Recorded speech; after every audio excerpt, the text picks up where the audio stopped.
नमस्कार साथियों, सभी देशवासियों को और आप सभी को स्वतंत्रता दिवस की हार्दिक शुभकामनाएं।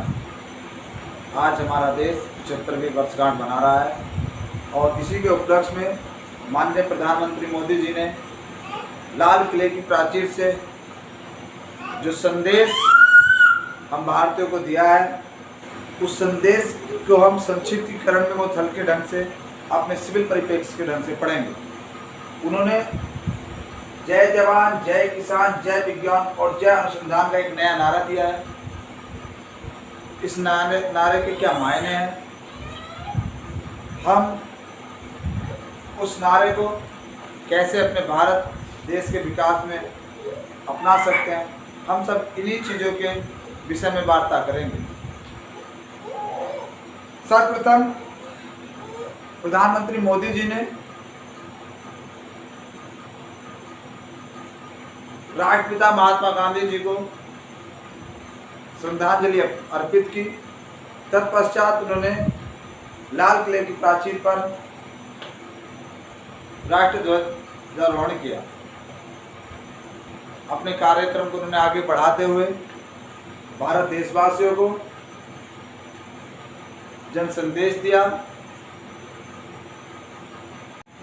इस बार का यह क्षण ऐतिहासिक क्षण रहा जब हमारे राष्ट्रध्वज को 21 तोपों की सलामी दी गई। 21 तोपों की सलामी हमारी स्वदेशी निर्मित होवित्ज़र तोप से दी गई। हमेशा की तरह जो हमारे राष्ट्रध्वज को पिछले 30 सालों से जो सलामी दी जा रही थी वो बोफोर्स तोप से दी जा रही थी, लेकिन इस बार हमारे स्वदेशी निर्मित तोपों से सलामी दी गई। इसके लिए हमारा पूरा देश उन वैज्ञानिक DRDO का आभार प्रकट करता है। 81 मिनट के संबोधन में प्रधानमंत्री मोदी जी ने भ्रष्टाचार, परिवारवाद और लोकतंत्र का जिक्र किया। उन्होंने पंडित जवाहरलाल नेहरू, सरदार वल्लभ भाई पटेल, वीर सावरकर को याद किया और उन्हें नमन किया। आइए चलो हम चलते हैं लाल किला के प्राचीर पर और देखते हैं, सुनते हैं और समझते हैं कि उनके जन संबोधन के क्या मायने हैं। प्रधानमंत्री मोदी जी ने एक पीड़ा नारी सम्मान के प्रति प्रयोग किए जाने वाले आम बोलचाल, गाली गलौज में शब्दों को उठाया और सभी जनवासियों से, देशवासियों से अपील की कि हम नारी शक्ति का सम्मान करें।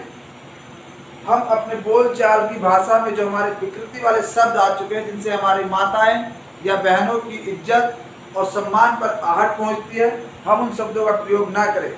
जिस प्रकार हमने इसी लाल किले की प्राचीर से एक बार स्वच्छता का संदेश दिया था और आज हम घर, गांव और शहर हमारे स्वच्छ हो गए हैं, तो हम भी यही चाहते हैं कि इस बार नारी सम्मान के प्रति हमको ऐसे सम्मान, ऐसा कोई अपमानजनक शब्द जो गाली गलौज या आम बोलचाल की भाषा में प्रयोग ना करें।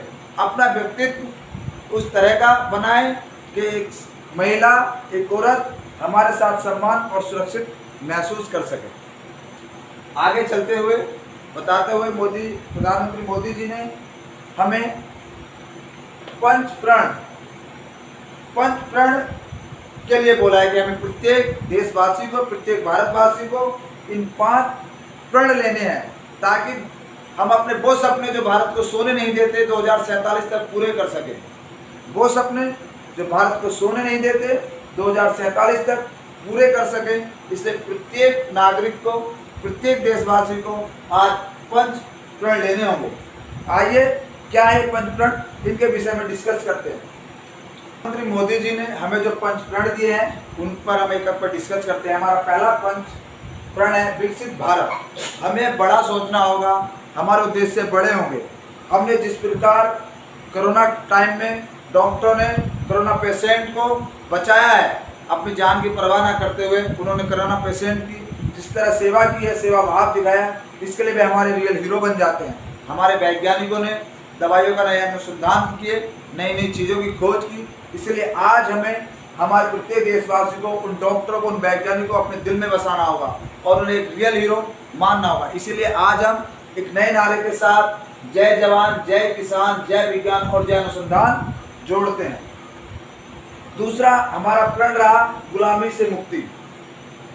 प्रधानमंत्री मोदी जी का आशय था कि हम प्रत्येक देशवासी को अपने दिल के किसी भी कोने में पड़ी हुई इस गुलामी की जंजीर को तोड़ डालना है, किसी भी प्रकार की दास्ता को नहीं मानना है। उनका आशय भाषाई दृढ़ गुलामी से था। आज भी हमारे कुछ क्षेत्रों में अंग्रेजी को बड़ा जेंटलमैन की भाषा माना जाता है और वो गुलामी की एक जंजीर मानी जाती है। हमें अपनी क्षेत्रीय भाषाओं को उन्नति की ओर ले जाना होगा, उनमें दृढ़ संकल्प लेकर उन्हें आगे बढ़ाना होगा। हम अगर विकसित देशों के बारे में सोचें, हमारे फ्रांसीसी सीखनी पड़ती है, वहाँ पर जापान में जितनी भी रिसर्च होती है, यदि कोई विदेशी व्यक्ति वहाँ पर सीखना चाहता है तो उसे जापानी सीखनी होगी। चीन के ले लीजिए, चीन अपनी मंदारिन भाषा को बढ़ाने के लिए विदेशों में अपने स्कूल खोल रहा है। यहाँ तक कि जब हम अपने बॉर्डर पर हमारे सैनिकों के साथ वो वार्तालाप करता है तो मंदारिन भाषा में वार्तालाप करता है, तो हमारे सैनिकों को कोई ना कोई ट्रांसलेटर वहाँ पर ले जाना होता है। इसलिए प्रधानमंत्री मोदी जी का आशय है कि हम अपनी क्षेत्रीय भाषाओं को आगे बढ़ाएं, उन्हें अब अंग्रेजी को एक अपनी गुलामी जंजीरें ना बनाएं, उन्हें एक तरफ अलग हटाते हुए अपनी क्षेत्रीय भाषाओं को अपना गर्व मानते हुए उसमें लिखे, पढ़ें और आगे बढ़ें। अगला हमारा प्रण था विरासत पर गर्व। विरासत हमारे गर्व रही है, उन्हीं विरासतों का हमें संरक्षण करना है। उन्हें हमें अपनी बच्चों को अपने आने वाली पीढ़ियों को देकर जाना है ताकि वो उस पर गर्व कर सके। उसी में एक हमारा संयुक्त परिवार है। आज जो हमारा एक संयुक्त परिवार, जो हमारी विरासत हुआ करती थी, आज कहीं ना कहीं वो धूमिल हो चुकी है, वो टूट चुकी है।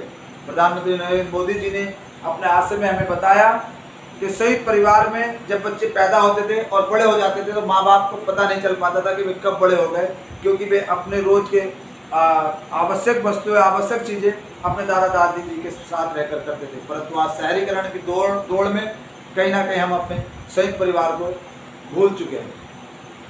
उनका आशय रहा संयुक्त परिवार मेरी पहचान और मेरी ताकत के दम पर हमें संयुक्त परिवार को फिर दोबारा से लाना है और हमें हमारे प्रत्येक देशवासी को, जनवासी को आज ये प्रण लेना होगा कि हम अपने संयुक्त परिवार की तरफ लौटेंगे और उसे एक विरासत के रूप में उसे एक नई पहचान दिलाएंगे। अगला हमारा नंबर 4 था एकता और एकजुटता। हमारी एकता हमारी पहचान रही है, हमारी ताकत रही है, परंतु कहीं आज सोशल मीडिया ले लीजिए या कुछ असामाजिक तत्व ले लीजिए, उनके कारण कहीं ना कहीं हमारी एकता और एकजुटता में कमी आई है। हमें याद है 1962 का दिन, जब हमारा चीन के साथ युद्ध हुआ था और हमारे पास, हमारे देशवासियों के पास खाने के लिए अनाज नहीं था। तब हमने अपने मित्र राष्ट्रों से अनाज, अपने देशवासियों के लिए अनाज की मांग की, लेकिन हमें किसी भी राष्ट्र ने अनाज देने से मना कर दिया। अमेरिका ने जिस तरह का हमें अनाज पहुंचाया, उस तरह का अनाज हम देशवासी नहीं खा सकते थे, क्योंकि उनके यहाँ पर ऐसा अनाज जानवर और सूअर खाते थे जो उसने हमें खाने के लिए दिया। तब हमारे पंडित नेहरू जी ने एक दृढ़ संकल्प लिया और सोचा कि हम इस जो हमें दिया गया है, जो हमें त्रासदी हमने झेली है, हमारे आने वाली पीढ़ी इस त्रासदी को ना झेले। और उन्हें हरित क्रांति के बल पर आज आज हमारे इतना अन्न उगाया, इतना धान पैदा किया, इतना चावल, इतना गेहूं पैदा किया कि आज हम विश्व में नंबर 162 में हरित क्रांति के बल पर अपना अनाज उगाने का दृढ़ संकल्प लिया। और आज भारत उस कंडीशन में है कि वो विदेशों को अनाज एक्सपोर्ट कर सकता है। सहायता के बल पर, सहायता के रूप में उसने विदेशों को फ्री अनाज उपलब्ध कराया है। इसीलिए हमें अपनी एकता और एकजुटता दिखानी होगी। विश्व परिपटल पर बने रहने के लिए हमें दृढ़ संकल्प लेना होगा, हमें प्रण लेना होगा कि हमारी एकता और एकजुटता कहीं भी खंडित ना हो। अगला हमारा पंच प्रण रहा है नागरिक कर्तव्य। प्रत्येक नागरिक को, प्रत्येक देशवासी को संविधान में लिखे हुए अपने कर्तव्यों को अपनाना होगा, ताकि हम वो सपने जो भारत को सोने ना दे 2047 में पूरे कर सकें। वो सपने जो पंडित जवाहरलाल नेहरू ने देखे थे, वो सपने जो महात्मा गांधी ने देखे थे, वो सपने जो भीमराव अंबेडकर ने संविधान में लिखे थे, वे सपने जो भारत को सोने ना दें, 2047 तक पूरे कर सकें। अंत में नरेंद्र मोदी माननीय प्रधानमंत्री जी ने सैनिक और सेना जननायकों को सम्मान करते हुए, उनका अभिनंदन करते हुए बताया कि मेरा सैनिक, मेरा जवान अपनी मौत को मुट्ठी में लेकर विदेशी ताकतों को धूल चटाने की हिम्मत रखता है। मैं उनका अभिनंदन करता हूं, मैं उनका सम्मान करता हूं। इसी उपलक्ष्य में हमने देखा कि हमारे आज स्वतंत्रता दिवस को अन्य राष्ट्र अध्यक्षों ने भी शुभकामनाएं भेजी है, बिल गेट्स, श्रीमती सोनिया गांधी, और सबसे महत्वपूर्ण बात रही कि अंतर्राष्ट्रीय स्टेशन पर भी झंडा फहराया गया। और मैं अंत में बिजनौर डीएम सर और बिजनौर एसपी सर को भी हार्दिक अभिनंदन करता हूं कि उन्होंने आज गंगा की तेज लहरों के बीच में झंडा फहराकर हमारे जनपद वासियों का गौरव बढ़ाया और हमने उत्साहवर्धन किया। इसी के साथ धन्यवाद, नमस्कार।